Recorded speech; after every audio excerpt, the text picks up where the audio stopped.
जय हिंद, हर हर महादेव। देखिए, बिहार में खेला होबे लंबे अरसे तक जो है बिहार के विपक्ष के नेता और पार्टी, जिसमें कि कांग्रेस हो गया, आरजेडी हो गए, या जो भी सीपीआईएम और जो भी छोटे मोटे पार्टी महागठबंधन में सम्मिलित हैं, ये महागठबंधन में ऐसे नेताओं ने कई वर्षों से जो है हम आएंगे सत्ता में तो जाति जनगणना कराएंगे, ये कराएंगे, वो कराएंगे, ये जातियों पर ही सीमित रहते हैं। जाति ही इनकी वोट बैंक की एक बहुत बड़ा जो है पॉइंट है, मुद्दा है, और ये हमेशा इस पे लगे रहते हैं। ठीक है, एक समय था कि लालू यादव पिछड़ों के नेता थे, अभी आरजेडी सिर्फ एक खास जाति का जो है लीडर बनकर रह गए हैं या पार्टी बनकर रह गई है। चलिए, इनके अपनी राजनीति करने के तरीके हैं, इनको जो है इस चीज के लिए बधाई हो। लेकिन ये जब जाति जनगणना की जो रट लगाए बैठे थे बिहार में कि हमारी सत्ता या सरकार आने के बाद, तो प्रधानमंत्री नरेंद्र मोदी ने ऐसा पॉलिटिकल और मास्टर स्ट्रोक खेला कि अब इनके जो है इनका मुद्दा भी इनसे छीन लिया। नरेंद्र मोदी ने खुले कह दिया है कि हम जो है कास्ट सेंसस करवाएंगे, और इसमें कोई बड़ी चीज नहीं है, क्योंकि इसके भी अपने एक पॉजिटिव एस्पेक्ट्स हैं कि डिफरेंट डेवलपमेंट के कार्यों में किस कम्युनिटी का कितना पार्टिसिपेशन है, कितना प्रतिनिधित्व है, कितना रिप्रेजेंटेशन है, या कितना अब तक उनके वेलफेयर्स हो चुके हैं, या कितना वेलफेयर स्कीम्स या मेजर्स और स्टेप्स उनके लिए उठाए जाने चाहिए। ये सब सारी चीजें पॉलिसी मेकिंग के प्रोसेस में कास्ट सेंसस का बहुत बड़ा यूज होता है। ठीक है, कई लोग पॉलिटिकल पार्टी के लोग इसका मिसयूज करते हैं टू अट्रैक्ट द वोटर को आकर्षित करने के लिए, लेकिन आप इस बात को मानकर चलें, इसका एक पॉजिटिव एस्पेक्ट्स भी है, तो स्वाभाविक सी बात है उसी प्रकार नेगेटिव एस्पेक्ट्स भी हैं। अब जो है देखो, खेला कहां हो रहा है, इस बात को समझो। खेला यहां हो रहा है कि अभी एएमआईएम और ओवैसी जी बिहार आए, और इन्होंने जो है कह सकते हो कि बिहार के सदन पर एआईएम की जो है पार्टी का जो है प्रचार प्रसार कर रहे थे, जिसमें इन्होंने कहा कि बिहार में मुस्लिम 17% हैं, या पूरे देश में 17% हैं, या बिहार में मुस्लिम 17% है। ठीक है, अब यहां पे आप देखिए, और यादव कम्युनिटी का जनसंख्या 15% है। तो इन्होंने कहा कि बिहार का जब ये कह सकते हो कि लोकसभा का चुनाव हो रहा था, तो लोकसभा में सिर्फ 2 मुस्लिम कैंडिडेट को जो है सीटें दी गई, या फिर जो है चुनाव लड़ने के लिए टिकट दिया गया, और यादव कम्युनिटी के 15 लोगों को दिया गया, या फिर जो भी विपक्ष में थे उनको 15 दिया गया, मतलब एक प्रकार से कह सकते हो।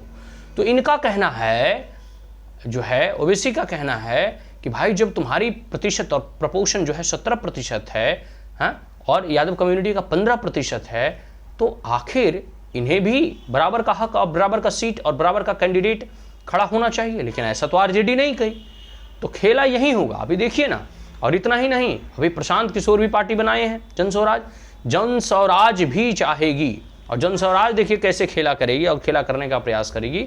जहां मुस्लिम डोमिनेटेड सीट हैं, या जो डोमिनेट पर मुस्लिम का प्रभाव है 20 से 30 या 40% तक, ऐसे सीट पर आप देखिएगा जनस्वराज जरूर कोई ना कोई मुस्लिम को टिकट देगा, जिससे कि है आरजेडी को नुकसान ही नुकसान होगा।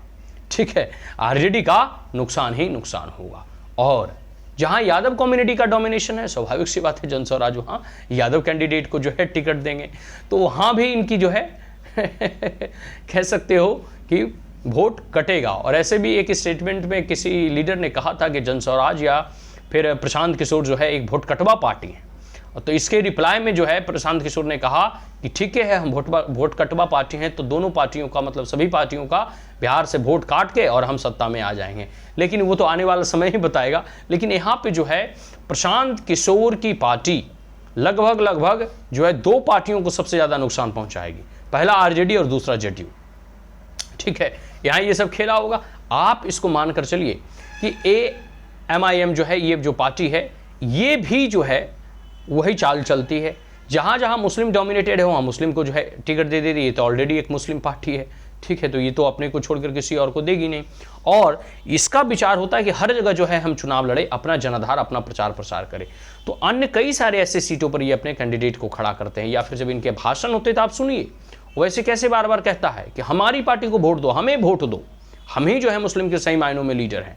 आरजेडी कहते हैं कि नहीं, मुस्लिम के लीडर हम हैं। तेजस्वी यादव कहते देखते हो साबुद्दीन के पक्ष में जो है नारा लगाते हुए दिखाई दे रहे थे।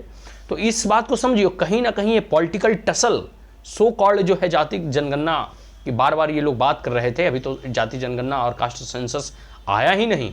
जब इसके रिजल्ट आ जाएंगे, मतलब कि किसकी जनसंख्या कितने प्रतिशत है, तब देखिएगा बिहार में किस प्रकार से खेला होगा। लेकिन अभी वर्तमान की जो आबो हवा, जो राजनीतिक आबो हवा में परिवर्तन देखने को मिल रहा है, वो इस बात को स्पष्ट दर्शाता है कि इस बार जितनी सीटें आरजेडी और जेडीयू पिछली बार जीत कर आई थी, कमोबेश संभावना है कि इस बार वो कम सीटें जीत कर आएंगी, क्योंकि प्रशांत किशोर एक बहुत बड़ा फैक्टर होगा, ओबीसी की पार्टी एक बहुत बड़ा फैक्टर होगा, और जो है बिहार की जनता धीरे धीरे अवेयर भी हो रही है। बिहार की जनता जानती है कि इस बार पुनः जो है नीतीश बाबू की ही सरकार बनेगी, तो वो वोट अपना बर्बाद क्यों करें।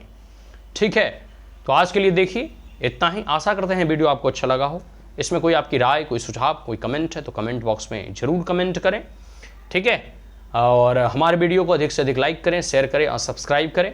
ठीक है, और जातीय जनगणना तक वेट करें। इससे संबंधित कई सारे और वीडियो को जो है हम लाएंगे, कई सारे और मुद्दे पर हम विचार और विमर्श जरूर करेंगे। जय हिंद, हर हर महादेव।